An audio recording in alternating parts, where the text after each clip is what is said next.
Assalamualaikum warahmatullahi wabarakatuh. Salam sejahtera bagi kita semua. Om Swastiastu, Namo Buddhaya. Salam kebajikan, Rahayu. Wastra Barata dimanapun Anda berada. Sore hari ini, wayang orang Barata didukung oleh Dinas Kebudayaan Provinsi DKI Jakarta mempersembahkan pagelaran wayang orang dengan cerita Sembodro Laro.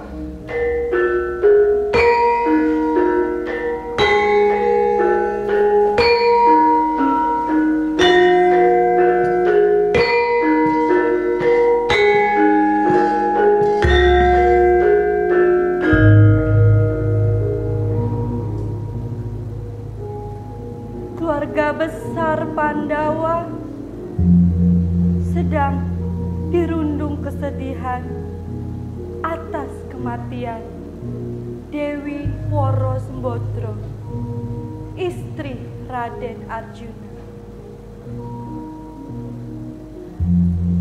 Prabu Kresna bersabda, untuk mengetahui siapa pembunuh Dewi Sembodro,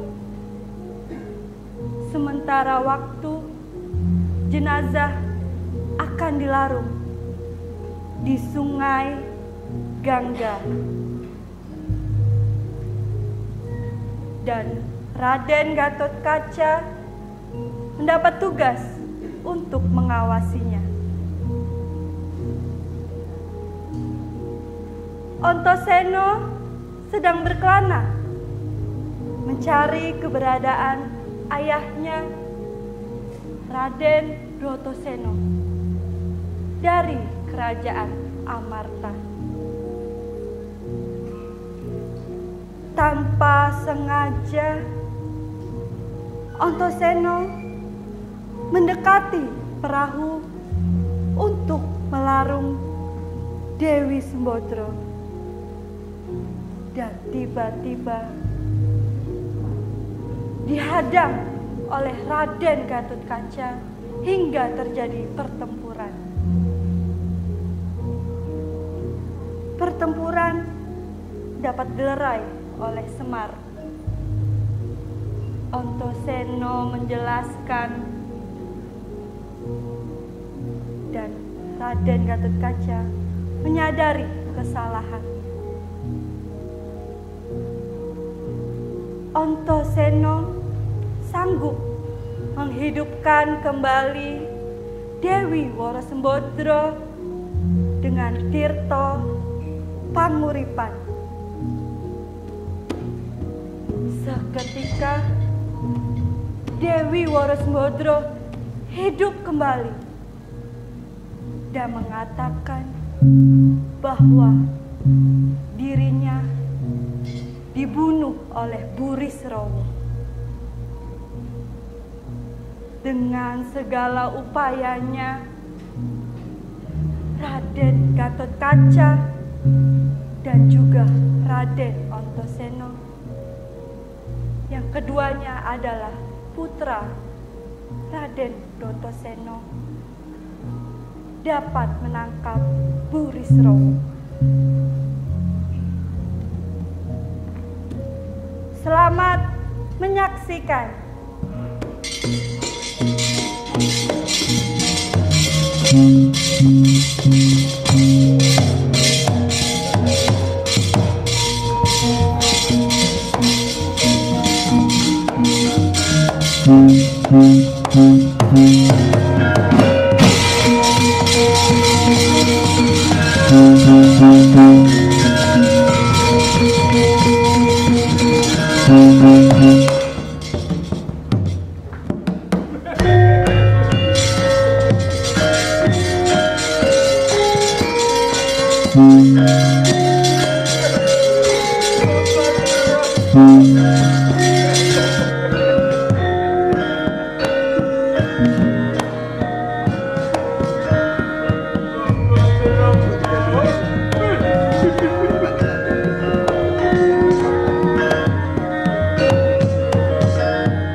Raden Burisrawa Gagah Kung Birawa ketingal lagi ya bingung liwung mandhek mayong mangu antarane kudu nuruti aradaning ati apa mung pasrah ing pesthi Sembadra kekasih wis winengku Arjuna gandrung ayung-yun ngomyang andal ing gawang-gawang kacethana padoning netra Dyahayu Banon Cinawi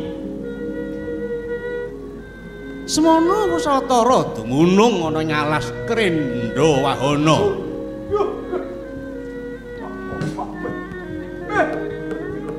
leng-leng mangu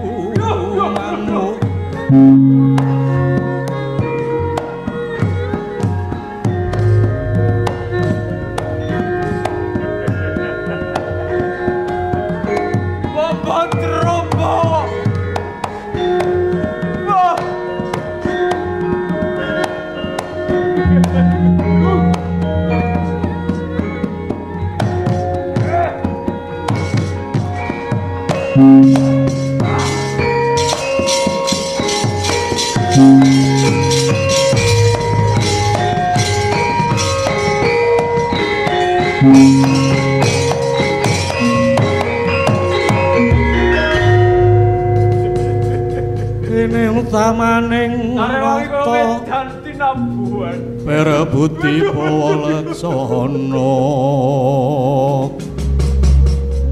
lire perebuti mangkana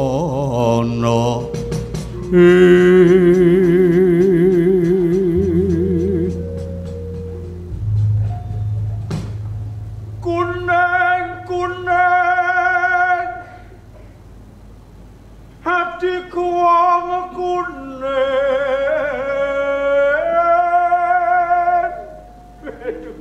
aduh asu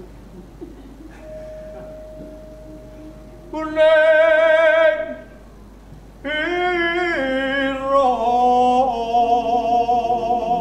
aduh bang trombo ngarasokan Proto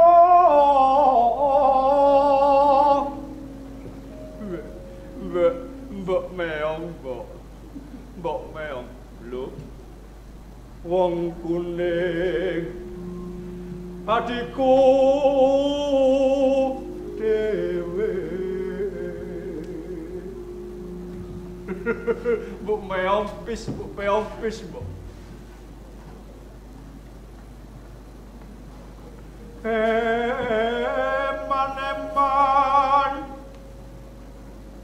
Tuku ayu lama nutup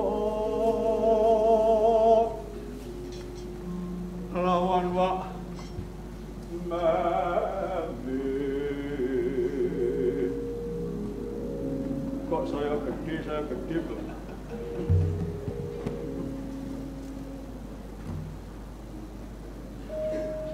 Dengan jopo lu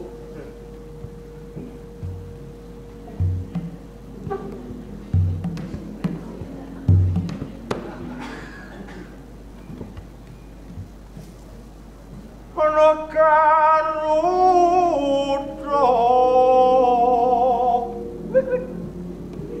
waduh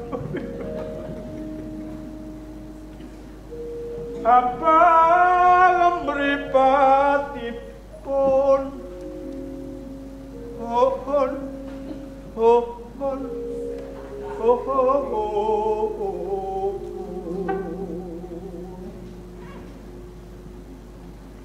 aja nyucuk netra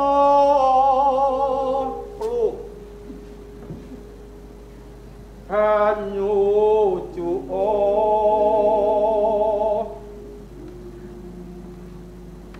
sarap sawane wong manis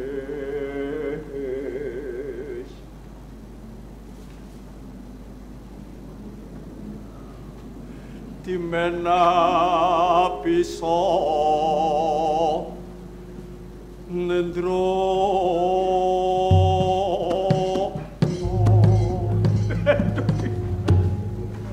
bisa mati duh dewa mama terus dinombo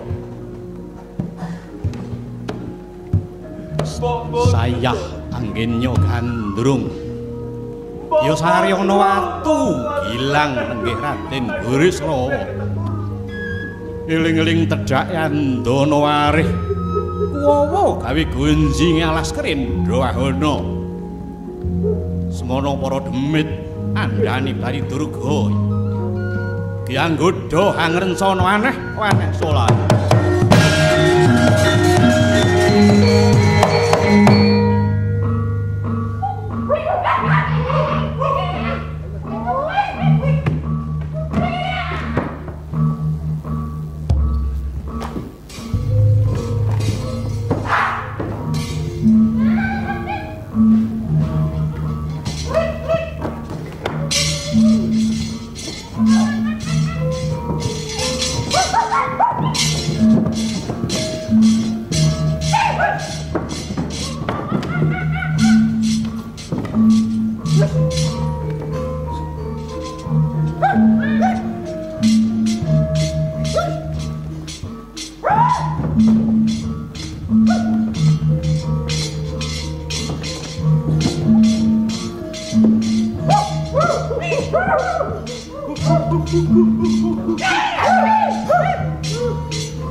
Campuh samya dali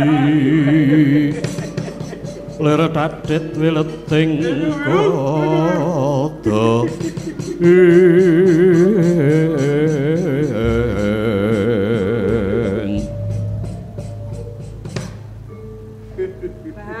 batuk anglong rasaning panggalihku bareng aku nyumurupi pasuryanmu katon bringas.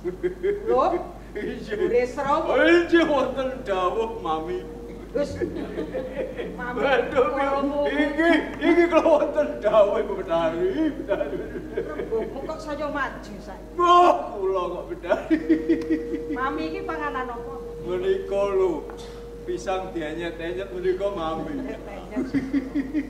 Ya sanadyan ingaran wajib kanggoning satriya nengenake marang Talak Brata. Nanging teka manter panembahmu nganti gawe geger andhahanipun ibu. Jim setan priprayangan ilu-ilu banaspati tong-tong sot engklek-engklek balung atandan. Kabeh kaperbawan merga panguasaning dirimu. Bokal yen ora ana wigati. Menungsa sing wani lungguh pilengganipun ibu watu gila. Durung sakedheping netra mesti sirna. Ning kedaya banget tresnaningpun ibu kelawan sira, Ger. Mumpung iki ana kalodhangan kang mirunggan. Apa sababe sira nengenake semedi tanpa wangenan wektune? Matura kanthi prasaja, apa kekarepanmu? Kanjeng Ibu. Apa kula? Kanjeng Ibu. Ibu Kanjeng. Waduh, piu. Bener ngono Mami. Ngenten, saderengipun kula matur, kula nyuwun samudra pangaksami kan. Ora apa-apa. Sakliyane Buris Rawa sing wani lenggah watu gila. Mesti ambyar dadi selalang-lalang. Ngenten, kula nyuwun dhaup. Dhaup, Ger. Wis wajibe. Sira Pangeran Pati saka Mandaraka kudu gedhekake rasa gelar kagunan, gelar wawasan. Besok yen kelakon gumanti nata kudu duwe garwa pramesrani. Wis lumrah yen kowe kepengin krama. Kula kedah gadah garwa. Kowe kepengin Jim sing ayu apa piye? Ayu lho. Ibu duwe andhahan sing ayu. Sinten? Jim setan. Mboten jin menungso lho Kanjeng Ibu. Masa jin. Ngenten. Nggih. Paduka mbok menawi sampun nyemerapi piyambak yen to kula menika gandrung-gandrung kalian Mbok Badra. Rikala isih Nah! Lelendange Mbok Badra menika kula menapi nggih jeni-jen. Ananging melengos. Kula tresna Kanjeng Ibu. karepmu Nggih pramila kula menika ajeng sak bejagong. njaluk dhaupe karo Sembadra. Oh nggih. Yen kowe ora krungu mesti weruh. Ning yen ora weruh mesti keping. Oh nggih. Sembadra wis ginarwa kaki parta to, ya. Lah niku. Pramila sampun anggadha garwa kula ugi sampun prasapa.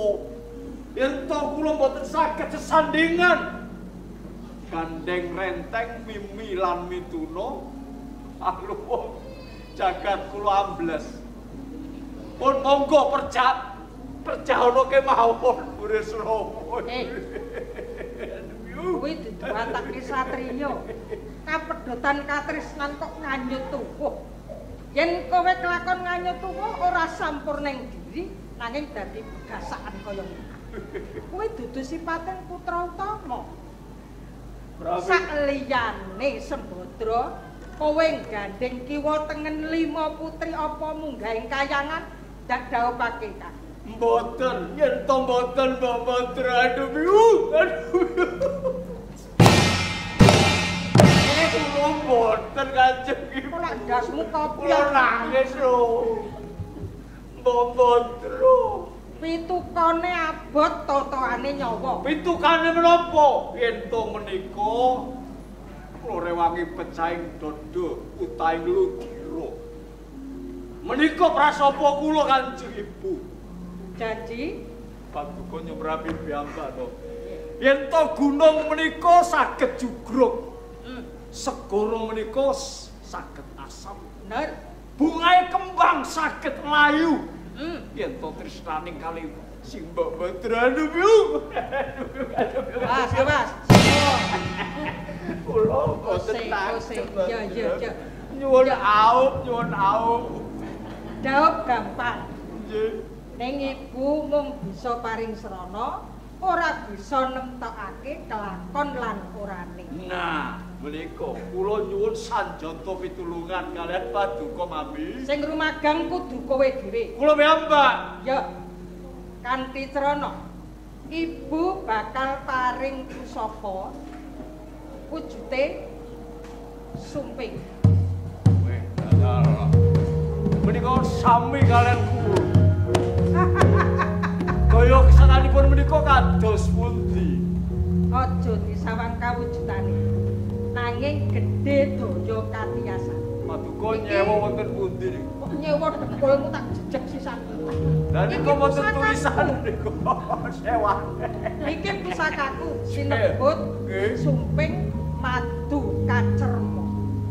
Madu kacerma. Yen mbok watek apa sak panjang kamu mesti bakal kelakon. Dek. Terus lakon. Mula bab seranane iki maju kene dak paringi dawuh Kang. Esoraken dawuh.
Angen iki sing gemeter. angen.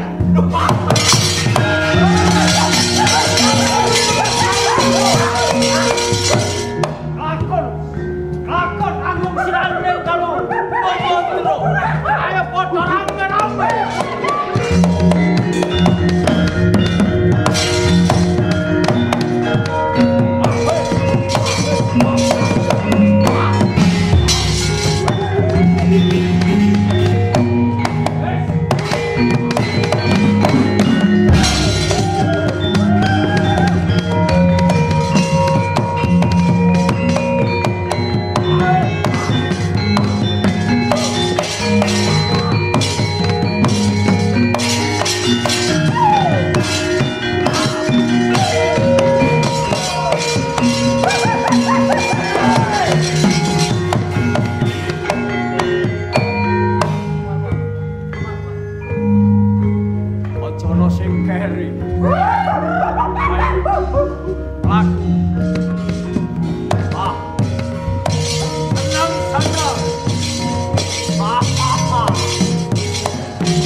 Kenyopuring taman madu Gondo Dewi Sembadra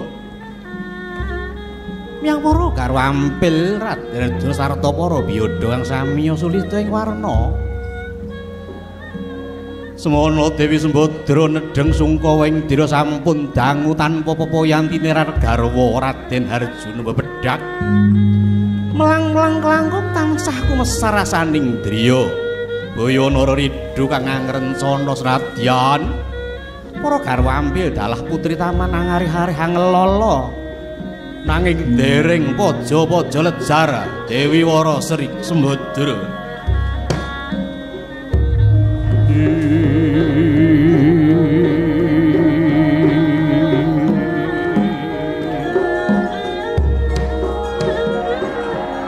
lelenging dromang wangun kong kandwana rimbang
drastis.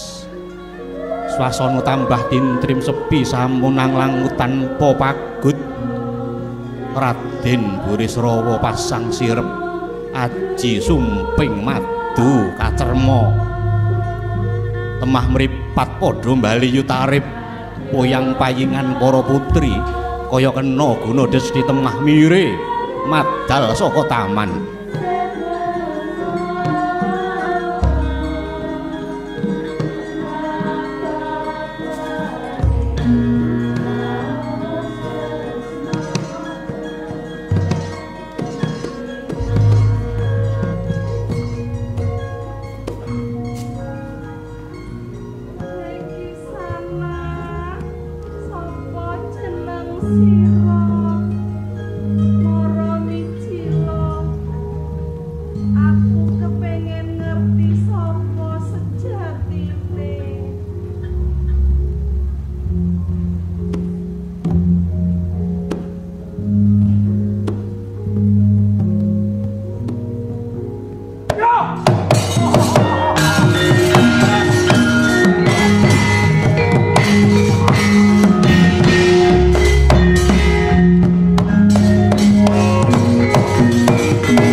Wangun kong kanduan rimang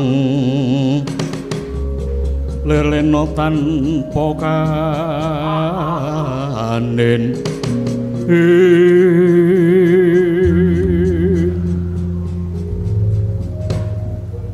Kakang Burisrawa wanci dudu wancine iki kakang mancing ana ing taman to kakang. Coba diulangi sepisan gas.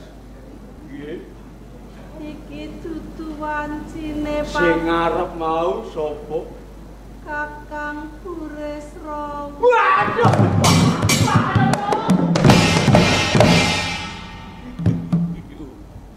Waduh. Suarane merdu kaya madu. Kaya madu jaitun kaya madu. Waduh. Coba balenono sepisan gas ya, Mbak. Adem rasane atiku. Kakang Burisrawa. Iki dudu wancine kakang paduka mancing taman. Gene, mbok Mbok. Yo ing wektu iki, jam iki. Aku ade lumebu ana ing taman, ora ana Janaka to. Mergo ora ana Janaka, aku wani to. Ora prayoga kakang. Prayoga ora prayoga ki kanggomu, ananging kanggo Burisrawa ki prayogi. Aku tresno kawan kowe, Mbok. Ora tedeng, ora aling-aling.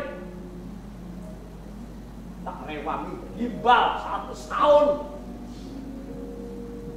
Aku ora sumanding karo sawijining wanita hamung kowe sing dadi jantung nganti mut-mut.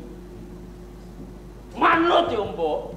Paduka ora kena ngendika kaya mangkono kakang. Mengko yen kadenangan Pangeran Arjuna kepiye? Pancen sun sengaja. Arjuna arep taker wareg, arep jaluk. Bojone. Manut ya. Pergi yo. Kakang Burisrawa. Burisrawa. Apa? Wis dadi sumpah prasetyaku sabta panjalma. Sumpahmu apa?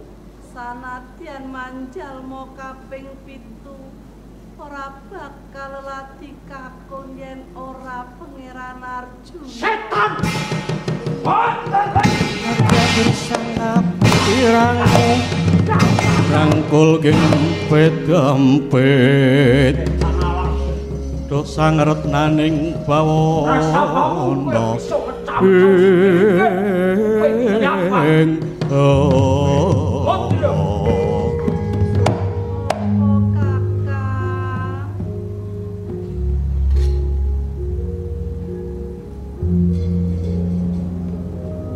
manut opo manut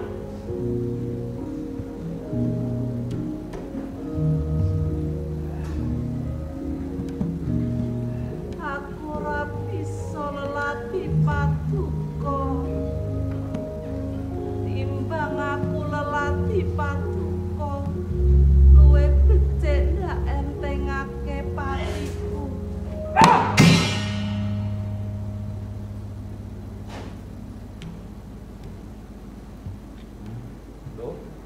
pergi mo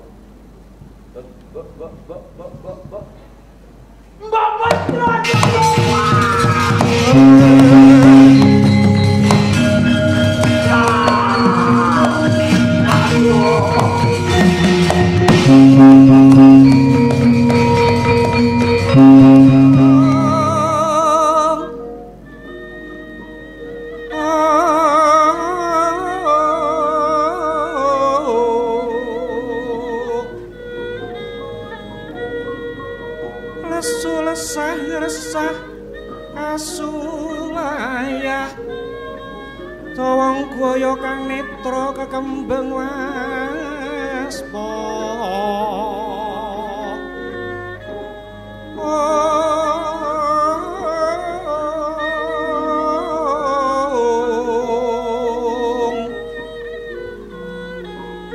kang triya yayah rinu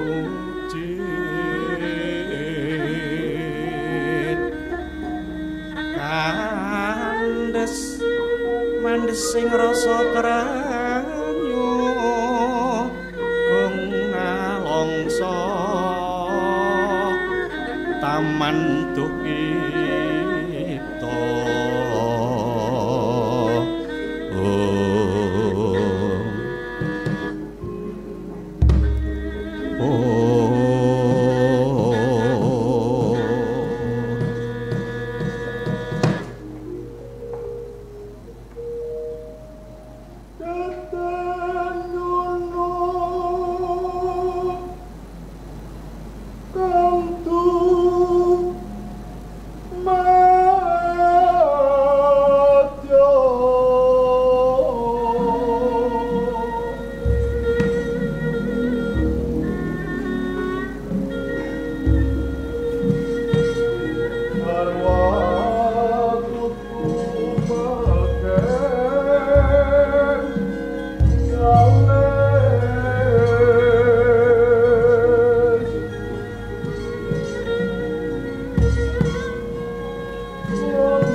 kahanan menika. Kula boten mentol nyumerapi Yai Sembut lan gitanipun Mas Arjuna Sapa Prabu. Liteng kakangku, apa ya kowe mentolo nyawang kahanan kang kaya mangkene liteng kakangku. Bapak Prabu terus sisan amel kapencah ana kemawon pun Arjuna Bapak Prabu. Yang suksma atimu muga kaya mono sawiwitan. Tumpa matumpa tumpa panandhange para pandhu. Muga jagat enggal paring pemandu. Yai Samyaji Werkudara lan jeneng sira Janaka. Kiteng apa? Tridane ati tan bisa medhah utane pasti. Manungsa dimenangake budaya. Mumpung amruping mati kang nemtokake mubah musik ing titah. Yai Janaka,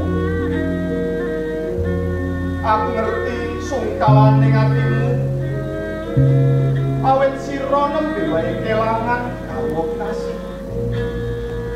Semono uga pun kakang Yai. Kelangan kandhang kang banget sun tresnan mula tak jaluk dateng sungkawamu Yai. Mangsa janika Yai Samyaji. Bapak Prabu. Menawi saking pamrayogi kula sumangga sesarengan tragal puji sesanti Sembodra badhe kula larung wonten ing telenging ngawan Swilu Gangga Yai. Menawi mekaten kula pasrah dumateng Pandika Bapak Prabu. Dene jeneng sira Kanthi Prabu Gatotkaca.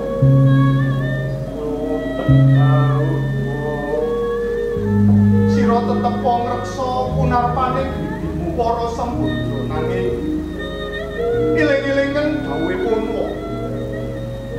Sakjroning sira ngreksa punarpaning bibimu kudu tanggap lan waspada. Yen ana bodho sak lomba tumiba ana ing kiwa tengening alwa ya kuwi satru panjamaning mungsuh kang merjaya bibimu. Nuniki sampun prawaca saupatuko. Yen kabeh samapta ayo Sembodra den titiake pawa kairing tumuju ning Bengawan Swilu Gangga.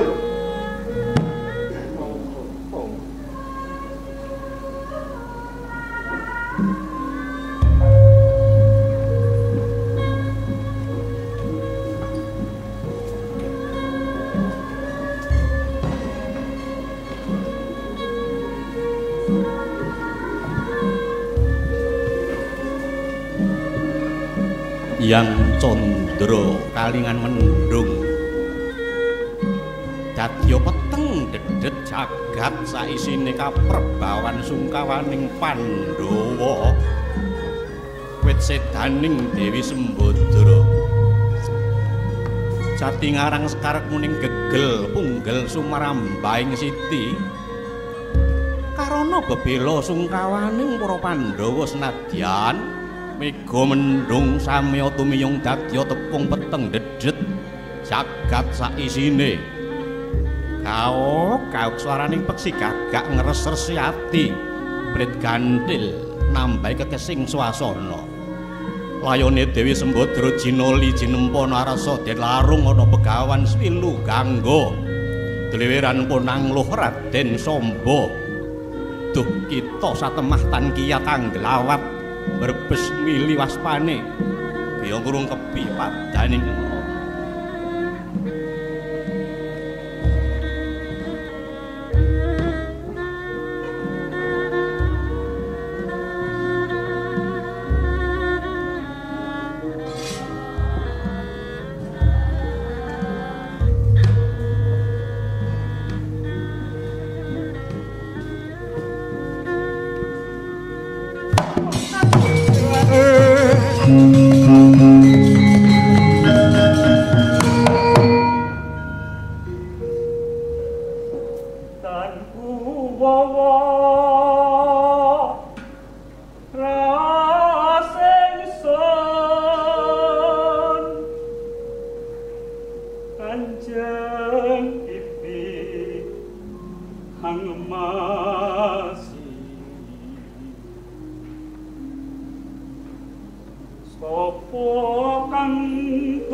darunanipun menapa?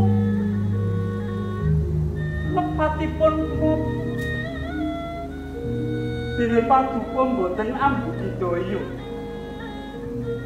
Gesanaken Kanjeng Bibi Wara Sumbadra ingkang dinten menika. Kanjeng Bibi wonten sih. Duh Dewaji. Menapa paduka kalih piyambak? Mbok inggih paduka kersa. Kanjeng Bibi Kajugarna kanthi kawicaksaning Sekar Wijaya Kusuma Rama Dewaji. Putraku Ger Wisnu Brata. Aku ramai gedene katresnanmu tumrap Bibi Wara Sembadra. Awit wiwit lair jeneng sira tansah cecaketan lawan Wara Sembadra. Yen bab kembang Wijaya Kusuma kuwi perkara gampang. Nanging coba waspadane. Sedane Wara Sembadra kuwi banget nyojanake. Dadi ora sak baene. Iki amung kang busana buktekake sapa pawongan kang wani perjaya Sembadra men kadrangan dadi kekuataning pidana kuwi ana negara. Nggih menawi kersa paduka kados mekaten Rama Dewaji. Kula Semarang namung kemawon kados pundi kunarpanipun Bibi Wara Sumbadra. Bab iki pun Rama kang paring dawuh. Sira tetep ngreksa kunarpaning Wara Sembadra. Yen durung pepesneni mesti ana srana Wara Sembadra bisa waluya meneh. Mula aja kesuwen enggal ditungka sangga. Puninggih estating dawuh paduka. Surung-surung kewan para kingken.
wedi ndakwala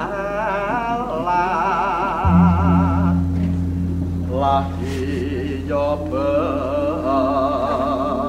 terkandang enggak Pur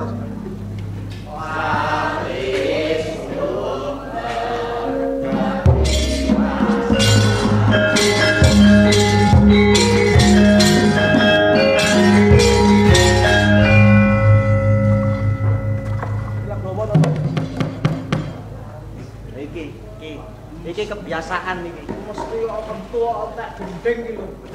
Gong. Gending lagi metu kowe iki lho. Ora ono semangat hidup kamu. Gending enak wong kowe metu, gending entek kok gending enak. Ya enak. Enake nggo ndi? Pas entek-entekane kuwi enak. Ora ngrasake kancane biayaan mlayu-mlayu. Lah salah dhewe mlayu-mlayu. Mlayu-mlayu tak kira ngene iki arep dikendangi jebule isih mlaku. Lah iya. Iki jenenge lagu apa ki mau? Lagu entek-entek. Lagu entek-entek iki lagu. Lagu entek-entek jenenge pancen entek-entek kok. Lagu entek-entek. Kuwi mesti nek tegese nek entek-entek iki. Ya mesti ana. Tegese Ibarate dongeng. Ana dongeng entek-entek, ya toh. Si temunggul. Ana sing ngarani temunggul, ana sing ngarani penunggul. Sing bener sing ndi ya monggo. Sakarepe dhewe. Si penunggul patenono. Lah iki sing kon mateni iki. Iki lagu lawas lho kamu. Ya lawas banget kok. Lawas banget iki aku belum lahir iki wis ana sing nyipta sapa iki nyipta. Lho, aja meneh kok kowe karo aku mbahmu urung lahir ki ya lagune wis ana ya. Ya wis ana. Iki lagune iki wis suwi banget berarti ya. Wis puluh-puluhan tahun. Ning yo isih efisien lho di rumah kene ning ning kudu tetep dilestarike. Kok nek anakmu ora ngerti lagu iki wah cocok kowe. Lah iya, Ya nah jenenge kabudayan ki kabeh kudu dilestareke. Apa wae Aja nganti ditinggalke. Ya toh? Nah, iki ana gending kuno ning nganti seprene iki isih penak dirungokke. Ngono kuwi. apa lagu? Apa lagu? Ora arep krungu. Kene. Apa toh? Kene to. Gending anggo diperagake. Lagu apa? Lagu apa? Diperagake iki lho. Iki ibarate anu tak kayak tali buat isih.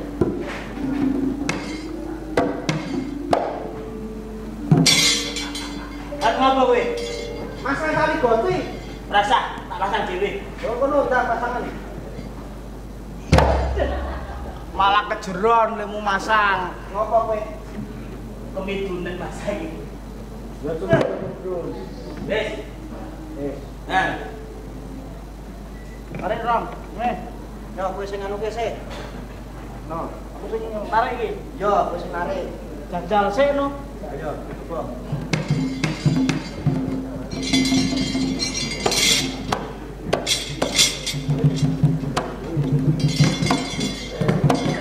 Sita, Bodoh kok nek dhewe nek iki mundur. Lah kok mundur-mundur kene ya mumbul. Kene iki diumbulke. Goblok. Ora tau main unduh layangan kowe iki. Diono wong layangan kok majune ngene iki kok ngene. Kowe iki Yo maju yo ngene. layangan apa vampir? Lah Malah ayo. mundur. Yo. Pak, mundur layangan, Pak, dibukani.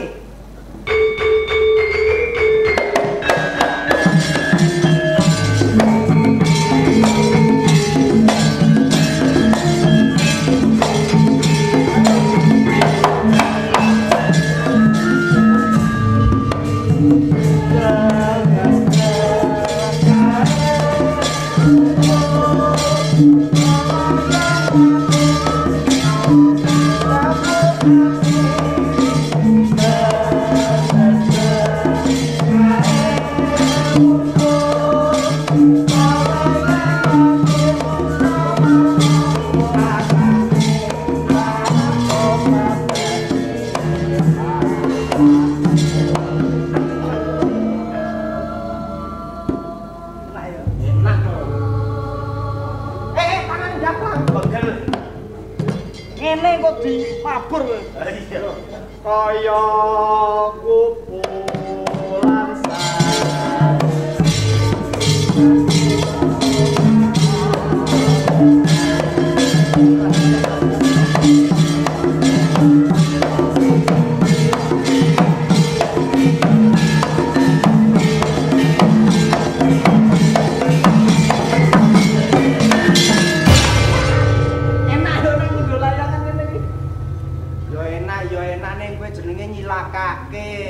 Lah nyelakake piye? Oh iso layangan kok dibanting-banting koyo ngono kuwi. Kowe iso main layangan ora? Lah senenge main layangan enek lawan, Bang. Ora ana lawan ngono. Ya main layangan ki sing halus. Ngene. Sing halus, main layangan. Gampang. Yo. Nggih. Kok nek sirak. Iki lho. Lah iya. Nek aline. Sik kono. Lah yo ki. Tak talan sik.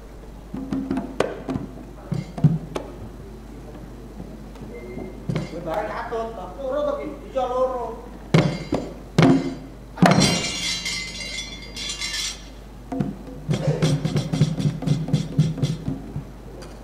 Ah, main loro ya. Kaya kubulan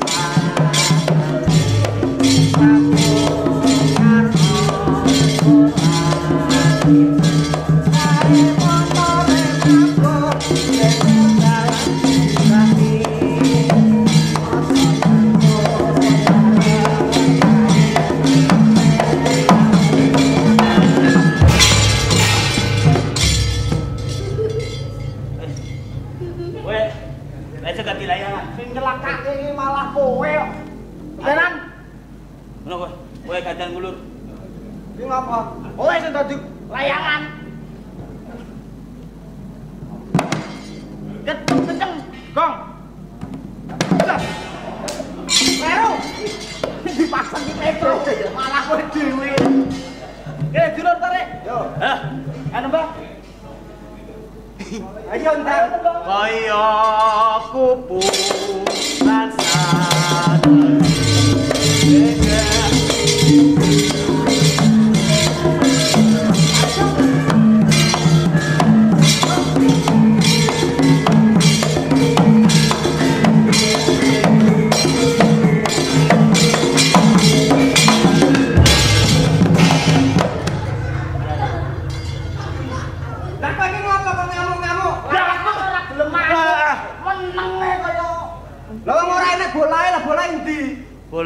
Bolane ndi?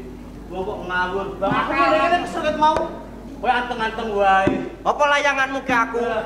Lah layangmu.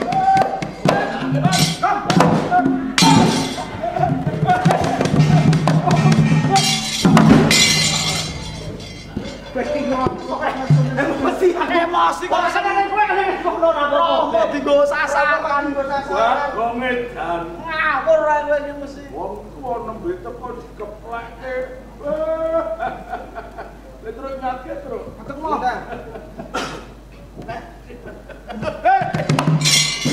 Yo, karo nomor ae ngono. Bapakmu. Aku tak punya dhewe, terasa terus iki. Bejan Entuk sio-sio lho karo Romo. Romo elek. Piye, Pak? Biyen playboy lho. Gong tau. Mosok. Biyen playboy kowe ora ngerti. Playboy? Iki biyen playboy. Lho, kowe ora ngerti sejarah. Ora ngerti entuk mbokmu lho. Kowe ngerti sejarah? Aku ngerti, aku diceritake Romo. Piye? Biyen nek Romo ngetukke ndara puluh-puluhan tahun to. Laku ketemu dokter ceritane. Dokter? Ambek Romo dirabi. Dokter kuwi mau doktere kuwi mau dirabi karo Romo. Dirabi Romo. Terus duwe anak aku. Duwe anak kowe? Berarti Lunga meneh Romo. anak dokter kowe berarti. Anak dokter aku. Mlaku meneh ana bos bawang merah ngono kuwi. Wah, dirabi meneh bos bawang merah kuwi. Terus duwe anak kowe. Wah, aku dadi bos bawang merah kuwi mau. Mlaku meneh. Heeh. Temu kere ning dalan ngono. Dirabi oh, gragas kok Romo dasare. Dirabi lah terus iki metu-metu. Berarti kok anak kere. Ora apa-apa. Ini Mas, Piye? iso nyaluk dulung ya. Apa? Gulune wae. Aku mau ngono. Ancemmu kok rono to, Gong. Aku nyaluk dulung karo kowe. Aku ora iso. Kowe iso gulune wae. Kowe ora ngerti. Kan mau ki wis pucet wae. Ora ngrasake kene mumet rong dino. Petro, Piye, Pak? kowe ra ngerti to. Lho, ngerti apa? Yen bendaramu ki saiki wis dadi Kunarpa. Sapa? Karo Sembodro. Aduh, Pak. Malah njaluk mie. Ndoro Sembodro. Kowe ngono. nanging kowe ngopo? Kok ditunjuk kene ning kene ngono lho. Ndara Subadra. Lah wis ngerti. Sedo. Iya. Dok. Kowe kita nyoto. Kok ya malah telutur. Aduh, kesuwen lek padha kegojekan. Ayo nyaketi kunarpaning. Ya wis ayo Pak. Ayo.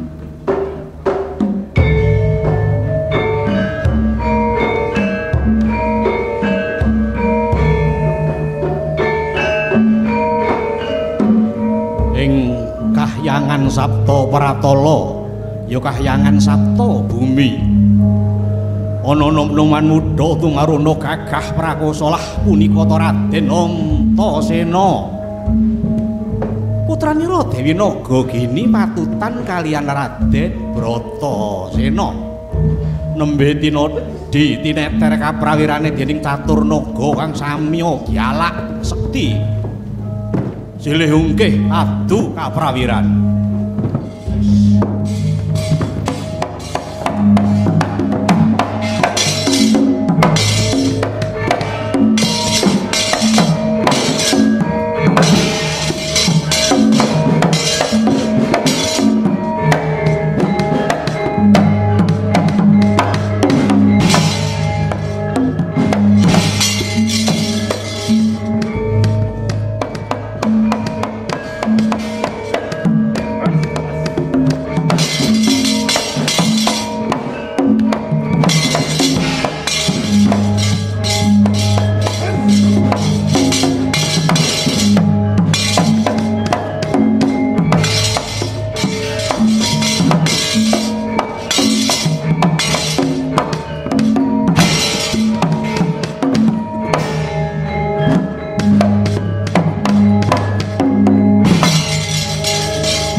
Kaseser Caturnaga sigra badhar satining wujud wenteh yang ananta boga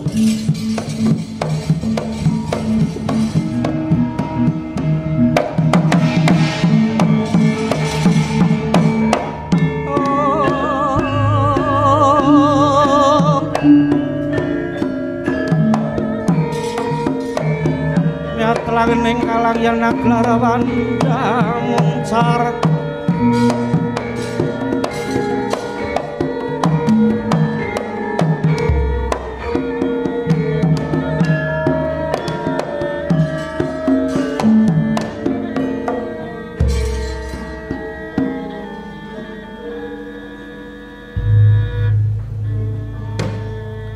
Carya Barta kasan muwahika tana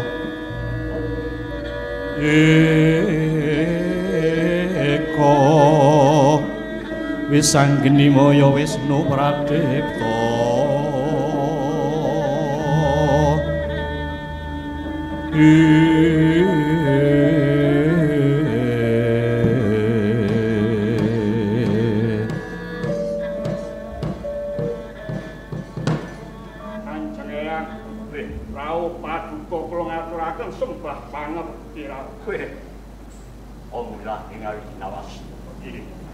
wayahku putuku Antasena ya Kulyan tampa pengestune penyang wetan panana ya Gir anget-anget kula undi kanjengan tiyang nyawang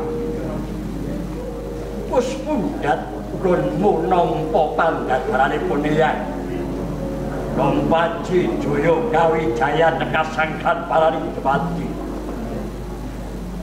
ewadene kabeh mau wis bisa nglakon kipu kang nampa Antasena. Mung bae ngene yo, Ger. Yen tak sawak gaduh ing Wimbo pepolatamu kuwi beda marang padatan. Antasena, apa sekirane ibumu kuwi nedhake duka apa ora? Apa kira-kira duweni panyuwun sing gurakon ditampa? Lho ana apa Antasena? Duh Kanjeng Eyang, kula boten saged nutupi raos kula ngancik dewasa nanging nggih ngantos dinten menika kula dereng mangertosi sinten ingkang ngukir jiwa raga kula. Cetane bapa kula niku sinten Kanjeng Eyang? Wiatalah jagat dewa bakul. Antasena, ya yen kuwi kekarepamu, kowe kepingin mangerteni sapa sejatine Sudarmamu. Yen Loko Suta wae wis blak-blakan ibumu ya ora nate paring dawuh. Saiki pun yang iku uga paring dawuh kawan jeneng kita. Ngerti ya Antasena? Jeneng sekira kuwi sawijining putraning satriya kang kekasih Raden Bratasena kang saka praja Ngamarta lho. Merena semu pangauna katinetraning Agarapo net manganing kukila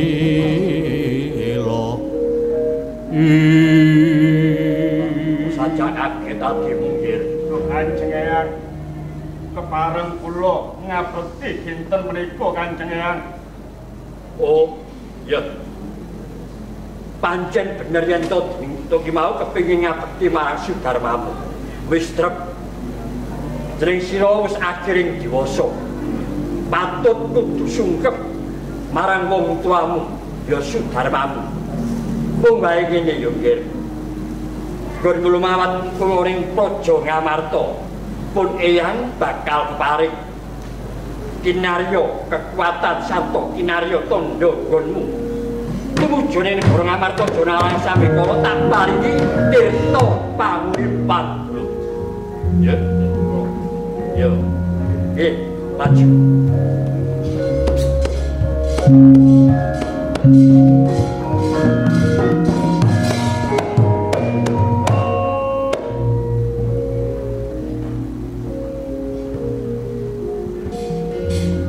Cuanci bisa mbok gunakake yo, Ger. Wis dina iki enggal-enggal sun pangestane kula sendika mangestaken sing ati-ati. Nggih. Ya salah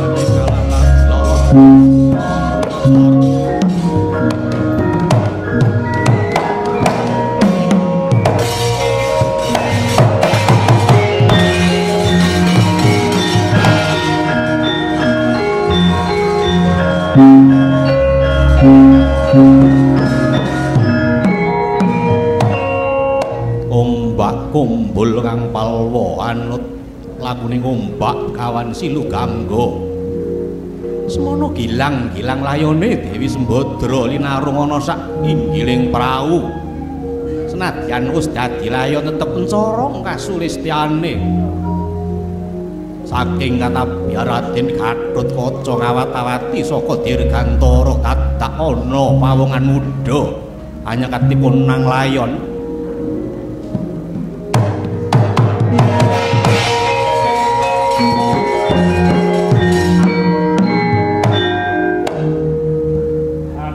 Arep lumaku malah kepalang samudra semene ambane.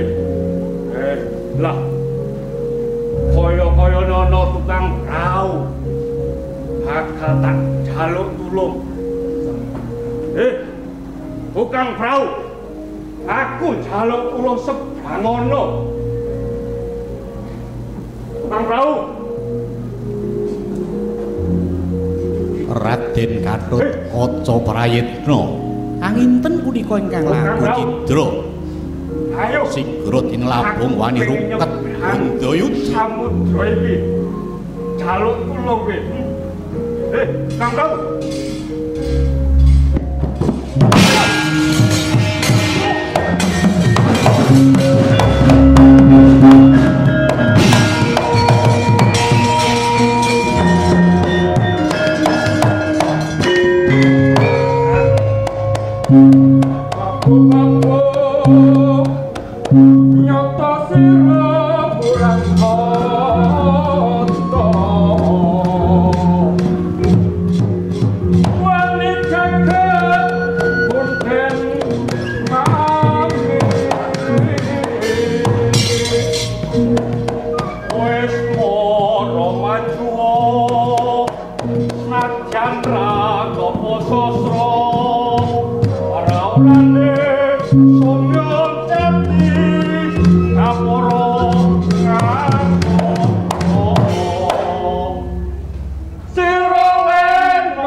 Sedaya sami Ndara Gatotkaca ana apa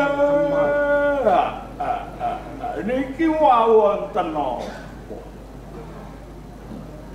Mundi dawuh Prabu Kresna nggih ngreksa nartane Kanjeng Bibismodra nggih sawang kang nyaket ana punarbane Bibi awongan iki aku bisa mesthake kowe mesti kang percaya mangke rumiyin kula aturi ngleremaken penggalih paduka Ndara Gatut iki ana satriya sampean sapa Gus jenengku Antasena Antasena iki buku Betari Nopo Gini aku saka kayangan Tirta Budi inggih Gus dipun tepangaken kula Kyai Lurah Semar pamonging para Pandhawa. Mangke rumiyin niki radi caket. Nggih, menawi paduka ngaken bilih saking kayuangan Sabta Bumi tasih kapernah menapanipun kalian Sang Hyang Antaboga. Iku eyangku. Niku eyang sampean. Lai bekek satu itu. Niki sampun cetha. Sampun cetha paduka kekalihipun menika tasih sederek nggih sedulur tunggal bapa. Menawi paduka tansah regejegal, sami rugi, sami kemawon suduk gunting tatu loro. Jalaran mekaten paduka putranipun Nagagini ra ngoten to. Leres paduka putranipun Kesumadewi Arimbi kekalihipun menika ginarwa dening panenggak Pandhawa Raden Bratasena nggih Raden Werkudara. Yohaning kalaga kadilangit bang tangpas wulan upamaneka tujune ora nganti anake Raja Pati. Monggo sami tetepangan. Paduka muwus Kakang Mas. Kakang Mas Antasena. Iya, piye? Kula mboten mangertosi menawi paduka tasih katang kula werda. Kula nyuwun pangsami Kakang Mas.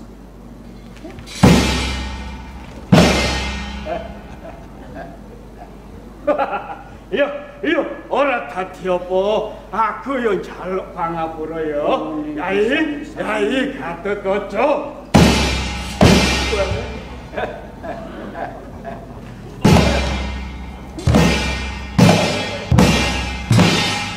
Wis padha turun ora wong tuane ora putrane. Bapake yen ngudan garwane ya ngono kuwi. Antem kiwa, antem kiwa. Nah, niki ngaten. Paduka kraya-raya saking Sabta Bumi menika gadah pikajeng ingkang kados pundi ya? Kula badhe kebakti lawan Rama Bratasena nanging kepalan samudra iki Kakang Semar. Iki niku yektosipun sanes tukang prau. Wau dalu, wau isuk lan niki wau sore paduka bengok-bengok tukang prau niki kunarpaning bibek piyambak. Monggo inggih ingkang sampun dados kunarpa lajeng kalarung wonten ing Samudra Suwinugangga menika. Gus tiwas kebeneran Kakang Semar. Lho, kok leresan pripun? Kula aku diparingi tirta panguripan kalian eyang. Oh, ngaten. Dados kono saged dipun waluyaken, Pak. Inggih kono Kakang Semar. Inggih panjen menika Kakang Semar.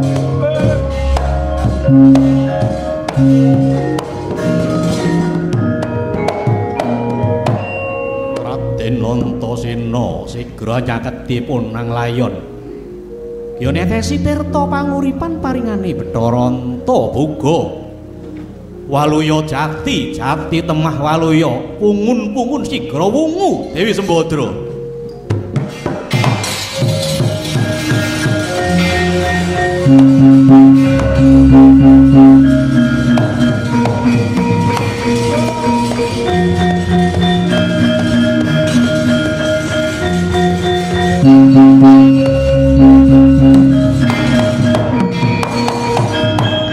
Samara pamoring suksma sinukma kaya enah ya ing asepi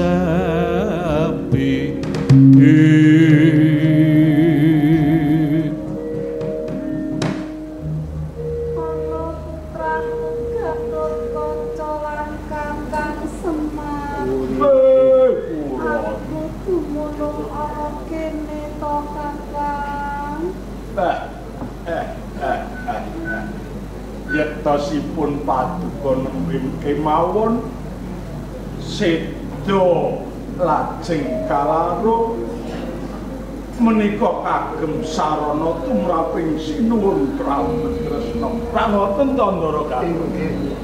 Inggih leres Kanjeng Bibi ing sawau paduka sedo ingkang maluyaken Kakang Mas Antasena inggih kadang werda kula pribadi lan tasih putranipun Kyai Bimasena Kanjeng Bibi.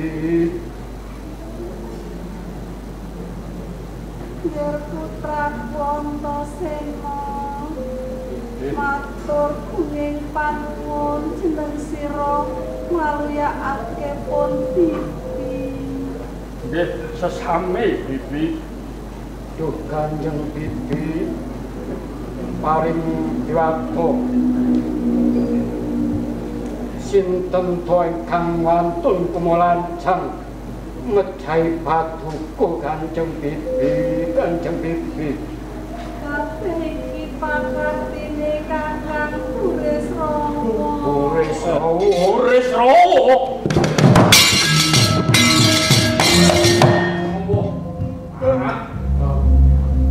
ayo Antasena koyak nyang hai Burisrawa paran suwan-wane mangko paduka wis mangerteni Burisrawa durung wis karo aku ning pamitan dhisik kawan Bibi. Yo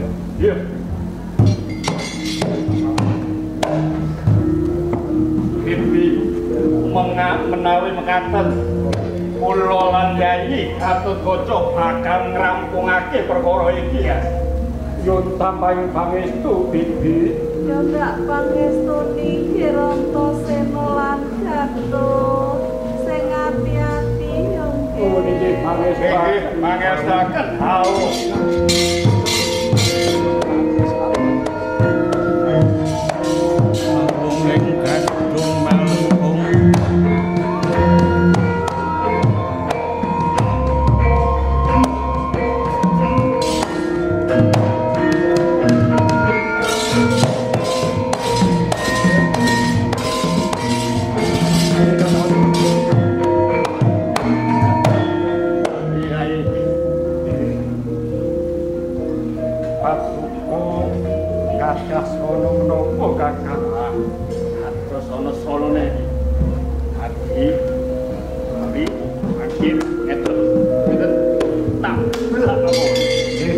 Sampun prakawoso kula dirgantara paduka ambles bumi lho Kakang. Iya monggo ayo hati-hati ae.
tenang kok. Enggak terus. Apa wis paling kok Kakang? Lah kowe mau tak jus, Ci. Mau aku entok-entok. Entok kowe dia. Terus gelem to ngladeni Burisrawa. Aku sengaja teko dimen bisa lelati paduka. Kowe lati kelawan aku. Oh dewa, matur nuwun. Ayo terusno. Aduh. Terusno. Iki apane Kakang? Aku manut, mbok apakno ya manut.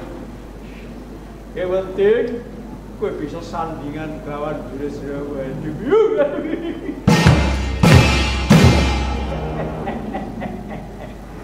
Ayo. Sapa rene sontan sahu miring maton suman ing marang Suarane penak ya.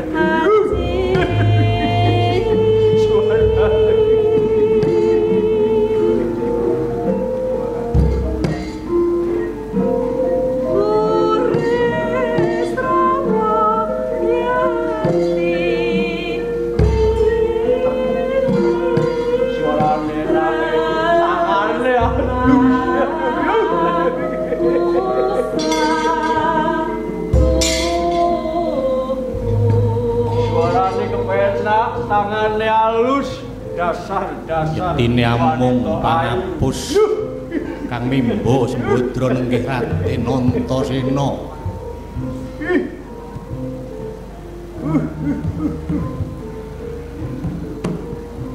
Lho. Kuwi sithik ya, Mbak. Lihat. Aku sebelah kene.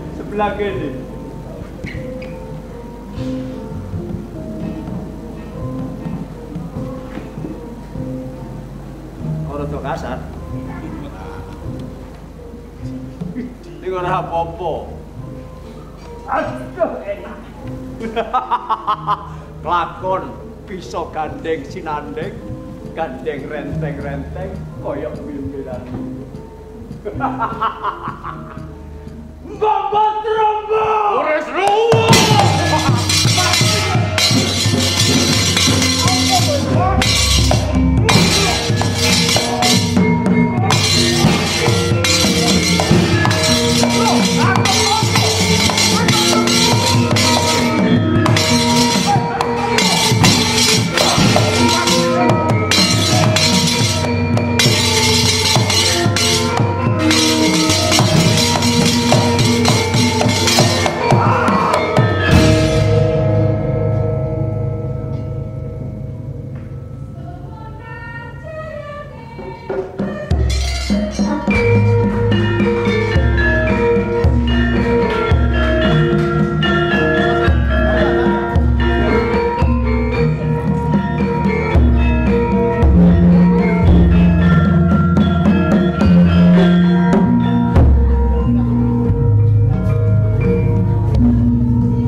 Demikianlah pagelaran Sembodra Laro. Terima kasih kepada Wastra Barata yang telah menyaksikan dari awal hingga akhir. Dan terima kasih kepada Dinas Kebudayaan Provinsi DKI Jakarta yang telah mendukung pagelaran kami sore hari ini. Wastra Barata dimanapun Anda berada, terus dukung kami dengan cara like, comment, share, dan subscribe channel YouTube kami, WO Barata Official. Wayang Orang Barata akan selalu melestarikan dan menampilkan pagelaran-pagelaran wayang orang dengan semboyan. Langgengmu adalah harapanku, lestarimu adalah tanggung jawabku. Sukses! Terima kasih.